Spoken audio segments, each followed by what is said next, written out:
장김부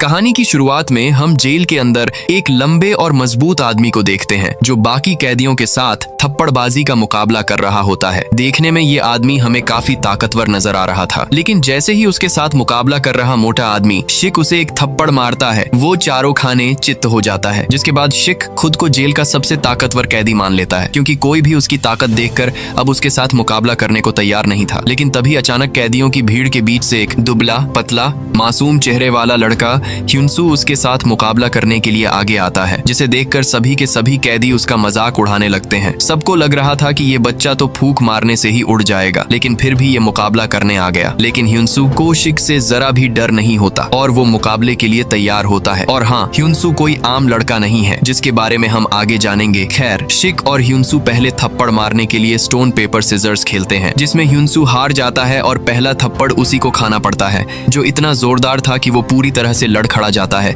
लेकिन फिर भी वो अड़ा रहता है और अब उसकी बारी है। ह्युनसू अपनी पूरी ताकत से शिक के मुंह पर करारा और जोरदार वार करता है, लेकिन शिक को उसके हमले से कुछ खास फर्क नहीं पड़ता। ये मुकाबला तब तक चलता है जब तक दोनों में से एक हार नहीं मान लेते। लेकिन आखिर में ह्युनसू चीटिंग करता है और थप्पड़ के बजाय मुक्के से शिक पर हमला करता है, जिससे शिक जमीन पर गिर जाता है। वही इस मुकाबले को देख रहा एक कैदी हान ह्युनसू की चीटिंग पकड़ लेता है, जो उसे काफी पसंद आती है। वही शिक एक बच्चे से पिटने के बाद हाथापाई पर उतर जाता है। पास में खड़े उसके चेले भी ह्युनसू पर हमला कर देते हैं।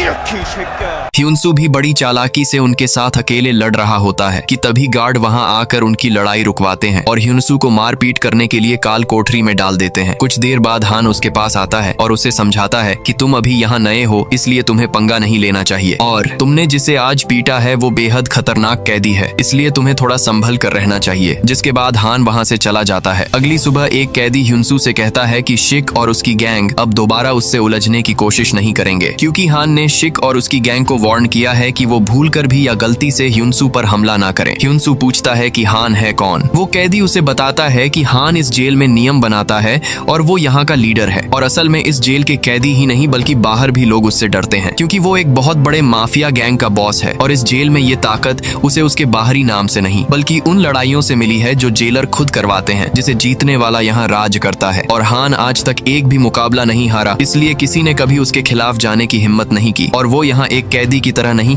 बल्कि राजा की तरह रहता है, और जिस पे उसका हाथ होता है उसे कोई छू भी नहीं सकता। लेकिन कुछ महीनों बाद माहौल पूरी तरह से बदल जाता है, जब एक नया कैदी किम अंदर आता है, एक ऐसा शख्स जो हान से भी कहीं ज्यादा खौफनाक है। किम के जेल के अंदर कदम रखते ही सारे कैदियों में डर फैल जाता है, यहाँ तक कि उसका नाम सुनते ही कई कैदी अपनी नजरें झुका लेते हैं। हान भी उसके आने की खबर सुन के उसके पास जाता है और जेल के अंदर सिगरेट के कारोबार में साथ काम करने का ऑफर देता है। दरअसल हान उससे डर नहीं रहा होता, बल्कि इसके पीछे दो वजह थे। पहला तो ये कि उसकी सजा लगभग पूरी होने वाली थी और वो कोई लड़ाई नहीं करना चाहता था, और दूसरा कि वो अपने दुश्मन और उनके चालों को अच्छी तरह समझता है, फिर वो अपने असली रूप में आता है। लेकिन किम को उसके इस ऑफर में कोई दिलचस्पी नहीं थी। उसी वक्त हान का आदमी एक बुरी खबर लाता है कि उनके सबसे खास आदमी को पकड़ लिया गया है। हान जल्दी से उसके पास जाता है और देखता है कि जेलर ने उसे पीट पीट कर अधमरा कर दिया है, यानी कि अब जेलर हान के साथ नहीं बल्कि किम के साथ मिल चुका है। हान ये सब देखकर जेलर पर गुस्सा हो जाता है, लेकिन जेलर गार्ड से कहकर हान को बुरी तरह पिटवाना शुरू कर देता है और आखिरी में उसे भी काल कोठरी में डलवा देता है। कुछ दिन काल कोठरी में बिताने के बाद जब हान बाहर आता है तो उसकी हालत बहुत खराब हो चुकी होती है। लेकिन तभी हम देखते हैं शिक को, जो हान से कभी डरा करता था, आज वो हान को जान से मारने की कोशिश करता है। लेकिन ह्युनसू अचानक उसे हमला करते देख लेता है और उसे धक्का देकर हान की जान बचा लेता है। जिसके बाद जेलर दोनों को पकड़ लेता है और ह्युनसू से पूछता है कि तुम्हारे पास कोई सबूत है कि शिक ने हान पर हमला किया है, जबकि जेलर सब कुछ जानता था, लेकिन वो किम के कहने पर शिक को बचाना चाहता था। कुछ देर बाद ह्युनसू हान से मिलने उसके सेल में जाता है, जहां पर हान ने उससे पूछा कि तुमने मेरी जान क्यों बचाई। ह्युनसू ने जवाब दिया कि वो लोगों की मदद करने से कभी पीछे नहीं हटता, क्योंकि ये सब उसकी माँ ने उसे सिखाया है। उसके इस जवाब से दोनों का रिश्ता और भी मजबूत हो जाता है।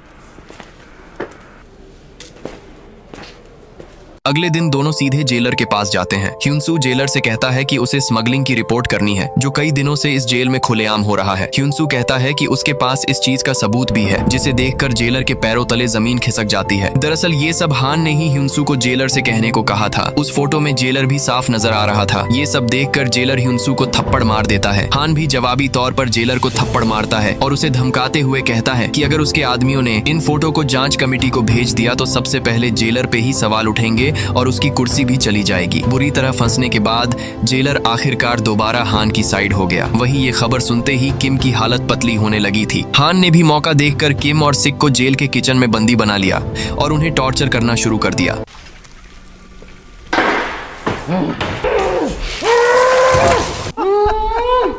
आखिरकार सिक डर के मारे टूट गया और उसने सारा सच उगल दिया। उसने बताया कि इन सब के पीछे मंचोल नाम के एक आदमी का हाथ है, जो कि असल में हान का ही बड़ा बॉस है, जिसने उसे रास्ते से हटाने का हुक्म दिया था, जिसके बदले में मंचोल ने उन्हें जेल में होने वाली तस्करी में 1/3 हिस्सेदारी का लालच दिया था। अपने ही लोगों से मिले धोखे को जानने के बाद हान हैरान रह गया और काफी गुस्से में आ गया। वहीं ह्युनसू हान के इस खूंखार रूप को देखकर डर जाता है और खुद को शांत रखने की कोशिश करता है ताकि उसकी असलियत उसके सामने ना आ जाए। इसके बाद सीन पीछे जाता है और हमारे सामने एक बहुत बड़ा राज खुलता है। ह्युनसू, जिसे हम एक कैदी समझ रहे थे, वो असल में एक अंडरकवर ऑफिसर है, जिसका मिशन है हान से दोस्ती करना और उसका भरोसा जीतना और उसके गैंग को पकड़वाना, जो कि एक बेहद खतरनाक मिशन है। ह्युनसू की चीफ ऑफिसर, जिसका नाम इंसुक है, जो एक बेरहम ऑफिसर थी, जो अपने काम को लेकर काफी सीरियस रहती है। साथ ही वो केस सोल्व करने के लिए किसी भी हद तक जा सकती है और उसने ह्युनसू से वादा किया है कि अगर वो इस मिशन में कामयाब रहा तो उसकी बीमार माँ, जिन्हें जीने के लिए किडनी की जरूरत है, उनके लिए इंसुक किडनी डोनर का इंतजाम करवा देगी। ह्युनसू भी अपनी माँ के लिए इतने खतरनाक मिशन करने के लिए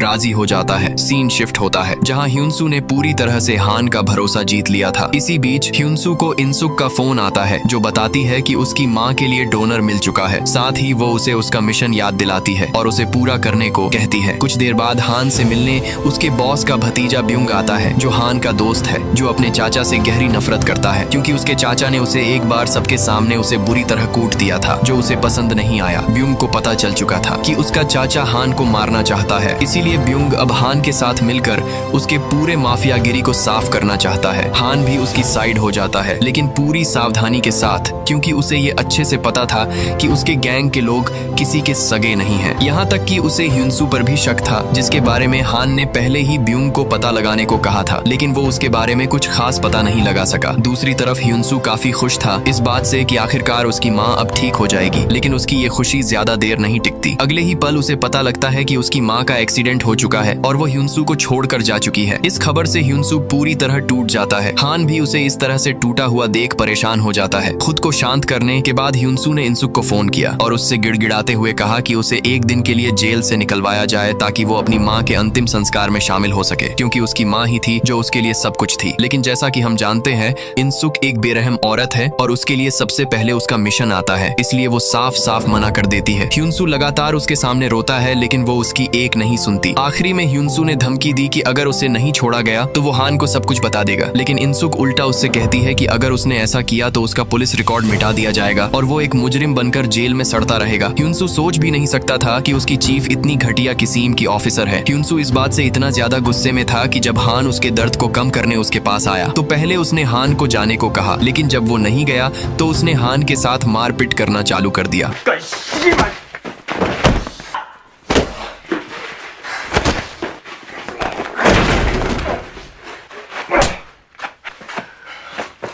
हान नहीं चाहता था कि वो ह्युनसू पर हाथ उठाए, लेकिन मजबूरन उसे ऐसा करना पड़ा और उसने किसी तरह ह्युनसू को शांत किया। इसके अगले दिन जेलर ने अचानक ह्युनसू को उसकी माँ के अंतिम संस्कार के लिए पुलिस की निगरानी में एक दिन की रिहाई दे दी, जिससे वो थोड़ा खुश हुआ। और ये रिहाई उसकी चीफ ने नहीं बल्कि हान ने कराई थी और सारा खर्चा भी उसी ने अकेले उठाया था। हान की मदद से ह्युनसू अपनी माँ को आखिरी बार देख पाया और उनका अच्छे से अंतिम संस्कार किया। जेल लौटने के बाद उस रात हान और ह्युनसू की लंबी बातचीत हुई, जहाँ ह्युनसू को पता चला कि हान हान का अतीत काफी बुरा रहा है, जिसकी वजह से आज वो एक गुंडा बन चुका है। हान उसे अपने छोटे भाई की तरह सिखाता है कि जल्दी किसी पे भरोसा मत करो। फिर हान उससे पूछता है कि क्या वो जेल से रिहा होने के बाद उसका जूनियर बनना चाहेगा। ह्युनसू उसकी बातों को सुनकर सोच में डूब गया कि एक तरफ उसकी चीफ जो केवल खुद के बारे में सोचती है और बस उसका इस्तेमाल कर रही है, वही हान जो दिल का साफ आदमी है, जिसने उसकी माँ से आखिरी मुलाकात कराई, उसे वो धोखा दे रहा है। और आखिरकार ह्युनसू ने उसे सच बता दिया कि वो एक अंडरकवर एजेंट है जो एक सीक्रेट एजेंसी के साथ मिलकर उसे और उसके गैंग का सफाया करने के मिशन पर है। इसके बाद यहाँ से कहानी कुछ महीने आगे चली जाती है और आखिरकार वो दिन आ जाता है जिस दिन ह्युनसू जेल से रिहा होने वाला है। जेल के बाहर आते ही ह्युनसू ने बहुत से बॉडीगार्ड्स और अपने सामने एक लाल रंग की लग्जूरियस कार देखी, जिसके अंदर हान बैठा था, जो कुछ महीनों पहले ही रिहा हो चुका था और ह्युनसू को लेने आया था। यानी कि अब वो एक अंडरकवर एजेंट नहीं बल्कि हान के साथ हो चुका है। उसी रात हान उसे अपने साथ एक आलीशान पार्टी में ले गया, जहाँ पहली बार ह्युनसू हान के बॉस मंचोल से मिलता है। मंचोल को ह्युनसू और उसका अंदाज काफी पसंद आता है और वो उसे तुरंत अपने गैंग में शामिल कर होने वाले तस्करी का काम सौंप देता है। लेकिन इस चीज से ब्यूंग थोड़ा चिढ़ जाता है और ह्युनसू को डराने की कोशिश करता है। ब्यूंग को बिल्कुल भी अंदाजा नहीं था कि ह्युनसू उससे डरने के बजाय उसी की बंदूक उसी पे तान देगा और उसके इसी अंदाज की वजह से मंचोल ने तुरंत अपने गैंग में शामिल किया है। खैर हान उसे शांत करता है, लेकिन मंचोल ब्यूंग के इस बर्ताव से गुस्सा हो जाता है और सबके सामने उसे 2-4 रेपड़ दे देता है। लेकिन अगले दिन मंचोल ब्यूंग को बुलाता है और उससे कहता है कि वो उसकी जगह कभी नहीं छिनेगा, लेकिन इसके लिए उसे अगले डील के बाद हान को खत्म करना होगा। मंचोल को लग रहा था कि हान उसे अपने बॉस की तरह नहीं देखता, बल्कि वो खुद को गैंग का बॉस मानता है और आने वाले दिनों में हान ही उसे खत्म ना कर दे, इससे पहले वो उसे रास्ते से हटाना चाहता है। मंचोल उसे समझाता है कि सामान को चेक पोस्ट से निकालने के लिए उन्हें चोई नाम के एक गुंडे का स्टैंप चाहिए जो एक कमीना इंसान है। इसके बाद ब्यूंग, हान और ह्युनसू चोई के ठिकाने पर पहुंचते हैं उससे स्टैंप लेने के लिए। इस तरफ पुलिस भी उनकी हर हरकत पर नजर रख रही थी, क्योंकि ह्युनसू अभी भी इनसुक के संपर्क में था, यानी कि अभी भी वो अपने मिशन पर है और हान से उसकी दोस्ती केवल एक नाटक है और उसके घड़ी में ट्रैकिंग डिवाइस लगा था। अंदर ह्युनसू चोई से स्टैंप खरीदने की कोशिश कर रहा था, लेकिन चोई उसे स्टैंप देने से मना कर देता है, जिसके बाद ह्युनसू ने गुस्से में चोई के एक हाथ में चाकू घुसा दिया। फिर क्या चोई के गुंडे उस पे टूट पड़े और उनके बीच लड़ाई शुरू हो गई। बाहर इंतजार कर रहे ब्यूंग और हान को एहसास हुआ कि कोई पुलिस को खबर दे रहा है, लेकिन इससे पहले वो वहाँ से निकल पाते तभी चोई के ढेर सारे गुंडे वहाँ पहुँच जाते हैं। हान भी अपने आदमियों के साथ उन पे हमला कर देता है। हान इस वक्त केवल ह्युनसू की जान बचाना चाहता था। वही ह्युनसू का सामना एक लंबे चौड़े आदमी से होता है, जिस पर वो एक लोहे के रॉड से हमला करता है, लेकिन उस आदमी पर इसका कोई असर नहीं होता और वो ह्युनसू को पटक पटक के मारता है। लेकिन सही वक्त पर हान आकर ह्युनसू की जान बचा लेता है और उसकी गैंग चोई के गुंडों को साफ कर देते हैं, जिसके बाद ह्युनसू चोई को पीट कर उससे वो स्टैंप छीन लेता है। लेकिन इस मारपीट में ह्युनसू अपनी घड़ी तोड़ देता है, जिसकी वजह से पुलिस को आगे की जानकारी मिलनी बंद हो जाती है। वही मंचोल स्टैंप पाने के बाद ह्युनसू से काफी खुश हो जाता है। इसके बाद हान रशियन माफिया से डील करने के लिए ह्युनसू को अपने साथ एक क्लब में ले जाता है और उसे बाहर इंतजार करने के लिए कहता है, क्योंकि कहीं ना कहीं वो अभी भी ह्युनसू पर पूरी तरह से भरोसा नहीं कर पाया है। ह्युनसू भी उससे बिना कुछ सवाल किए बाहर उसका इंतजार कर ही रहा होता है कि तभी उसके टीम का एक आदमी उसे कोने में खींच लेता है और उसे एक नई ट्रैकिंग घड़ी देता है, जिससे उन्हें हान के खिलाफ ठोस सबूत मिल सके। लेकिन ठीक उसी वक्त हान वहाँ आ जाता है और ह्युनसू से उस आदमी के बारे में पूछता है। ह्युनसू बड़ी सफाई से हान से कहता है कि पता नहीं ये कौन है जो उसे परेशान कर रहा है। हान गुस्से में आकर उस आदमी को पीटना शुरू कर देता है, यहाँ तक कि ह्युनसू को उसे खींचकर वहाँ से ले जाना पड़ा ताकि वो उसे जान से ही न मार दे। इसके बाद जाते वक्त हान ह्युनसू से सच पूछता है कि आखिर वो आदमी था कौन। ह्युनसू ईमानदारी से बता देता है कि वो एक जासूस था जो उसे नई ट्रैकिंग घड़ी देने आया था। ये सुनते ही हान उसे दबोच लेता है और उसकी तलाशी लेने लगता है कि कहीं अभी भी ह्युनसू पुलिस के साथ मिलकर उसे धोखा तो नहीं दे रहा है। लेकिन ह्युनसू के पास से उसे कोई भी ट्रैकिंग डिवाइस नहीं मिलती। इसके बाद हान ह्युनसू को एक सुनसान जगह ले आता है, उससे माफी मांगता है और उसके साथ अपना दर्द बयां करता है। हान कहता है कि उसे अपने पूरी जिंदगी में कुछ मिला है तो वो है अपनों से धोखे, यहाँ तक कि वो जिस शख्स के लिए 20 साल से काम कर रहा है वो भी उसे मारना चाहता है और इसी की वजह से जल्दी किसी पर यकीन करना उसके लिए बहुत मुश्किल है। ह्युनसू हान की बातों से एक बार फिर इमोशनल हो गया और फिर से अपना इरादा बदल लिया और हान से कहा कि वो उस पर यकीन करे, वो आगे हान को कभी धोखा नहीं देगा और उसका पूरा भरोसा जीत के दिखाएगा। लेकिन असली खेल तो अब शुरू होने वाला था। तस्करी से ठीक 2 दिन पहले ब्यूंग ने अचानक हान से एक सवाल किया कि उसने एक पुलिस वाले पर भरोसा कैसे कर लिया। दरअसल ब्यूंग को जेल में ही पता चल चुका था कि ह्युनसू पुलिस का जासूस है जो हान को पकड़वाने आया है, और ये बात हान को भी बहुत पहले पता चल चुका था। इसलिए उसने एक चाल चला और ह्युनसू की माँ का एक्सीडेंट करा दिया, जिससे ह्युनसू कमजोर पड़ गया, जिसका फायदा उठाकर हान ने उसकी मदद की और उसका भरोसा जीत लिया। जिसके बाद ह्युनसू ने खुद अपनी असलियत उसे बता दी, जबकि हान ने उसे अब तक इसलिए नहीं मारा क्योंकि ह्युनसू एक ईमानदार और अच्छे दिल वाला लड़का है, जिसकी वजह से हान ने उसे अपना राइट हैंड बना लिया है, जिस पर वो थोड़ा बहुत भरोसा तो करता ही है। इस तरफ हम ह्युनसू को देखते हैं जो अपनी माँ के कब्र पर गया था और अचानक कुछ अनजान लोगों ने उसे अगवा कर लिया और उसके ऊपर मिट्टी का तेल डालने लगे और ह्युनसू से कहा कि उसका पता उन्हें हान ने दिया है। ह्युनसू इस बात से हैरान रह जाता है कि हान उसे कैसे धोखा दे सकता है, जबकि असलियत कुछ और थी। ये लोग हान के आदमी नहीं बल्कि पुलिस वाले थे जो उसे हान के खिलाफ भड़काना चाहते थे, और उनका ये प्लान काम भी कर जाता है। ह्युनसू गुस्से में आकर होने वाले तस्करी के बारे में इनसुक को बता देता है, जो 2 दिनों बाद होने वाला था। इसके बाद ह्युनसू इनसुक से अपनी माँ की मौत की असली वजह के बारे में पूछता है। इनसुक जानती थी कि उसकी माँ की मौत की वजह हान है, लेकिन वो उसे ये बात कहकर गुमराह करती है कि इसकी जांच हो रही है, क्योंकि अगर ह्युनसू को हकीकत पता चला तो इनसुक का मिशन फेल हो सकता है। इसके बाद ह्युनसू वापस हान से मिलने आ जाता है। उसके चेहरे पर चोटों के निशान देखकर हान उससे सवाल करता है, लेकिन ह्युनसू बिल्कुल चुप रहता है। आखिरकार वो दिन भी आ जाता है जिस दिन तस्करी होने वाली थी। ह्युनसू ने भी पुलिस को उस जगह का पता बता दिया होता है, जिसकी मदद से इनसुक भारी फौज के साथ उस बंदरगाह तक पहुंच जाती है और उन्हें रंगे हाथों पकड़ लेती है। लेकिन जैसे ही वो बॉक्स खोलना शुरू करती है, उसे बॉक्स में ड्रग्स की जगह कुछ और मिलता है।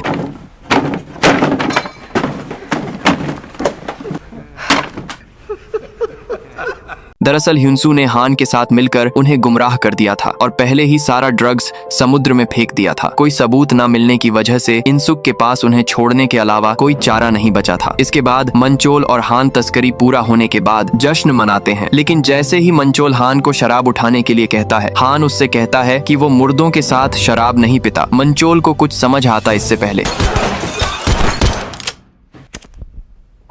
हान यहाँ पर उसके साथ धोखा करने के लिए मंचोल को गोलियों से भून देता है। दूसरी तरफ इनसुक को समझ आ गया था कि ह्युनसू अब भी हान की तरफ है, इसलिए उसने अपना आखिरी चाल चला और ह्युनसू को बुलाकर उसे उसकी माँ की एक्सीडेंट वाली वीडियो फुटेज दिखाई, जिसमें हान साफ साफ नजर आ रहा था। और ये देखते ही एक पल के लिए ह्युनसू सन पड़ गया। उसे यकीन ही नहीं हुआ कि जिसके लिए उसने अपना सब कुछ छोड़ दिया, पुलिस को धोखा दिया, उसका भरोसा जीतने की कसम खाई, उसने ही उसकी दुनिया यानी उसकी माँ को ही मार डाला। ह्युनसू को एहसास हुआ कि उसने एक गैंगस्टर से दोस्ती करके बहुत बड़ी गलती कर दी है। साथ ही वो भी धीरे धीरे कानून की मदद करने के बजाय जुर्म की दुनिया में घुसता जा रहा है। इसलिए अब वो एक बड़ा कदम उठाता है और अब उसका केवल एक ही मकसद था, कानून की मदद करना और अपने माँ के कातिल को खत्म करना। ह्युनसू तुरंत हान को फोन करता है और उससे झूठ बोलता है कि पुलिस को उनके ठिकाने का पता चल चुका है और जल्द ही वो वहाँ छापामारी करने वाले हैं, इसलिए उन्हें सारा माल आज रात दूसरी जगह छिपाना होगा। इसके बाद पुलिस की निगरानी में ह्युनसू हान के पुराने अड्डे पर पहुंचता है और हान से मिलता है। हान उससे कहता है कि उन्हें गैर कानूनी काम छोड़कर एक नई जिंदगी की शुरुआत करनी चाहिए, जिस पर ह्युनसू उससे कहता है कि तुम केवल लोगों को मारना जानते हो, जैसे कि तुमने मेरी माँ को मार डाला। ये सुनते ही हान समझ जाता है कि पुलिस उसके साथ है और वो ह्युनसू पर बंदूक तान देता है। लेकिन ह्युनसू जानता था कि वो उसे नहीं मारने वाला, क्योंकि उसे यहाँ से भागने के लिए ह्युनसू को मोहरा बनाना होगा। तभी अचानक पुलिस अंदर घुस आती है, लेकिन उन्हें वहाँ केवल ह्युनसू दिखाई देता है। तभी पीछे से हान छिपकर उन पुलिस वालों को गोली मार देता है, लेकिन एक पुलिस वाला ह्युनसू को मोहरा बना लेता है और उसका गला दबाने लगता है और हान को बाहर आने के लिए कहता है। ह्युनसू को मुश्किल में देख हान से रहा नहीं गया और वो तुरंत बाहर आकर उस पुलिस वाले को मार देता है। यहाँ हान चाहता तो ह्युनसू को भी मार सकता था, लेकिन उसने ऐसा नहीं किया और चुपचाप वहाँ से निकल गया। लेकिन रास्ते में इनसुक मौका देखकर हान को अपनी गाड़ी से कुचल देती है और उसके जेब में सबूत के तौर पर ड्रग्स ढूंढने की कोशिश करती है। लेकिन जब हान के जेब से कोई सबूत नहीं मिलता तो वो उसकी कार को चेक करने लगती है। तभी ह्युनसू वहां आकर इनसुक को गोली मार देता है, क्योंकि कहीं ना कहीं वो भी उसकी माँ की मौत की जिम्मेदार थी। इसके बाद ह्युनसू हान के पास आता है और उसके साथ बिताए आखिरी पलों को याद करते हुए उससे कहता है कि हान की दोस्ती केवल एक झूठ थी और उसने केवल उसका इस्तेमाल किया है। और ये सब ह्युनसू हान से इसलिए कह रहा था क्योंकि अपनी माँ के बाद उसे किसी पर भरोसा था तो वो था हान पर। जिसके बाद ह्युनसू हान को आखिरी अलविदा कहकर उसके मुंह और नाक बंद कर देता है, जिससे उसकी मौत हो जाती है। और आज की हमारी ये कहानी कहानी यहीं पर खत्म होती है, जो एक अंडरकवर एजेंट और एक गैंगस्टर की दोस्ती पर बेस्ड थी, जिससे हम सीखते हैं कि जल्दी हमें किसी पर भरोसा नहीं करना चाहिए, क्योंकि आज की दुनिया में हम जिस पे सबसे ज्यादा भरोसा करेंगे वही हमारा भरोसा तोड़ेगा। तो चलो मिलते हैं एक और दमदार कहानी के साथ। Take care, bye bye.